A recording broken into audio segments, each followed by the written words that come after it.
ठाकरे सेनेचे संपर्क प्रमुख विनोद घोसाळकरांनी मोठा गौप्यस्फोट केलाय। बाळासाहेब ठाकरे यांच्या निधनानंतर भाजप आणि आरएसएसनं संयुक्त बैठक घेऊन शिवसेना संपवण्याचा कट रचला होता असा दावा त्यांनी केलाय। उद्धव ठाकरे लढणारा नेता नाही असा ठपका ठेवत हिंदुत्वात वाटेकरी नको अशी भूमिका त्या बैठकीत ठरली होती। नंतर नरेंद्र मोदी आणि अमित शहांमुळेच एकनाथ शिंदे यांना बळ मिळाल्याचा आरोपही घोसाळकरांनी केलाय।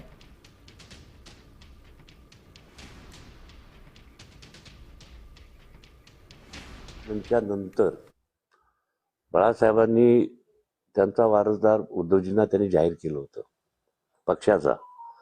त्याच्यामुळे आम्ही सगळे माननीय उद्धवजींजवळ बरोबर काम करत होतो, राष्ट्रीय स्वयंसेवक असू द्या किंवा भारतीय जनता पक्षामध्ये, की एक प्रवाल असं वाटत होतं की शिवसेनेला आत्ताच दूर करा, कारण शिवसेना ही हिंदुत्वाची मतांची वाटेकरी आहे। आताही ते बोलतात ना, काल परवा आले होते अमित शहा, स्थानिक स्वराज्य स्थानिक पक्षांना संपवून टाका।